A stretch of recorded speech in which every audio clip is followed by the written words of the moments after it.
திடீரென பெய்த மழையால் சென்னை மாநகர் குளுமையான சூழலுக்கு மாறியதால் மக்கள் மகிழ்ச்சியடைந்தனர். சென்னையில் மேலும் 2 நாட்களுக்கு மழை நீடிக்கும் என வானிலை ஆய்வு மையம் தெரிவித்துள்ளது.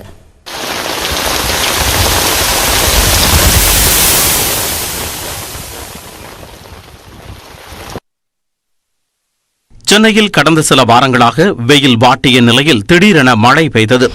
கோயம்பேடு, அண்ணாநகர், வடபழனி, வளசரவாக்கம், கோடம்பாக்கம், நுங்கம்பாக்கம், கிண்டி, மீனம்பாக்கம் என மாநகரின் பல்வேறு இடங்களிலும் மழை பொழிந்தது.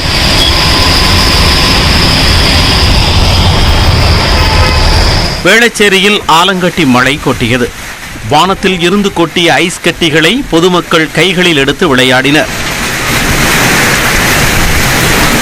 மிதமான மழை பெய்த போதும் நாள் முழுவதும் மேகமூட்டத்துடன் அவ்வப்போது சாரலும் இருந்ததால் குளுமையான சூழல் நிலவியது. இப்ப மழை வந்தது ரொம்ப நிம்மதியா இருக்கு. வேண்டியது ஒரு 1.5 மணி நேரம் மழை தான் இருக்கும். அதுக்கே ஒரு தண்ணி தேங்கி நிற்குது. இன்னும் நல்லா பெய்ஞ்சதுன்னா தண்ணி பிரச்சனை எல்லாம் இருக்கும். எனினும் கோடம்பாக்கம் NSK சாலையில் தண்ணீர் தேங்கியதால் வாகன ஓட்டிகள் அவதியடைந்தனர். சென்னை வேளச்சேரியில் பெய்த மழையால் பல இடங்களில் சாலைகள் குளம் போல மாறின. மழை நீருடன் கழிவு நீரும் கலந்து தேங்கிய தண்ணீரில் மக்கள் பயணிக்க வேண்டிய நிலை ஏற்பட்டது.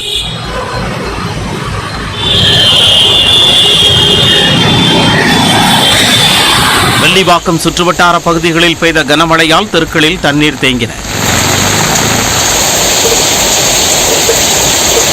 சென்னை மதுரவாயிலில் சாலையை மழைநீர் சூழ்ந்ததால் வாகனங்கள் ஊர்ந்து சென்றன.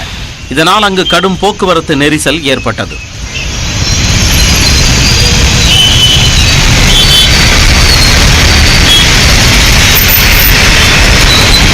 இதேபோல தூத்துக்குடியில் இடியுடன் கூடிய கனமழை பெய்தது. சுமார் 2 மணி நேரம் பெய்த மழையால் குளிர்ந்த சூழல் நிலவியது. இதனிடையே செய்தியாளர்களிடம் பேசிய வானிலை ஆய்வு மைய தென்மண்டல தலைவர் பாலச்சந்திரன், கிழக்கு திசை காற்றும் மேற்கு திசை காற்றும் சந்தித்ததால் தான் சென்னையில் மழை பெய்ததாக விளக்கம் அளித்தார். கோடை காலத்தில் ஒரு பகுதியில் அதீத மழையும் அருகில் உள்ள பகுதியில் குறைந்த அளவு மழை பெய்வதும் இயல்புதான் எனவும் பாலச்சந்திரன் கூறினார். கோடை காலத்தில் ஏற்படக்கூடிய இயல்பாக இருக்கிறது. கோடை காலத்தில் பொறுத்த வரைக்கும் வங்கக்கடல் பகுதியில் ஹை பிரஷரும் லோ பிரஷரும் இங்கேயும் ஒரு ஹை பிரஷர் இருக்கும். இந்த ரெண்டுக்கு இடைப்பட்டு இருக்கும்போது விண்ட் டிஸ்கண்டினியூட்டின்னு சொல்லுவாங்க. அதுதான் கிழக்கு திசை காற்றும் மேற்கு திசை காற்றும் சந்திக்கின்ற பகுதி உள்பகுதியில் நிலவுகிறது. மத்திய பிரதேசம் வரை, தென் தமிழகத்திலிருந்து மத்திய பிரதேசம் வரை நிலவக்கூடிய பகுதி. இந்த பகுதியில் இருக்கும்போது நீங்க பாத்தீங்கன்னா தெலுங்கானால எல்லாம் இது நடந்திருக்கு. ராயலசீமால இல்ல, ஒரு பகுதியில் இருக்கும் ஒரு பகுதியில் இருக்காது.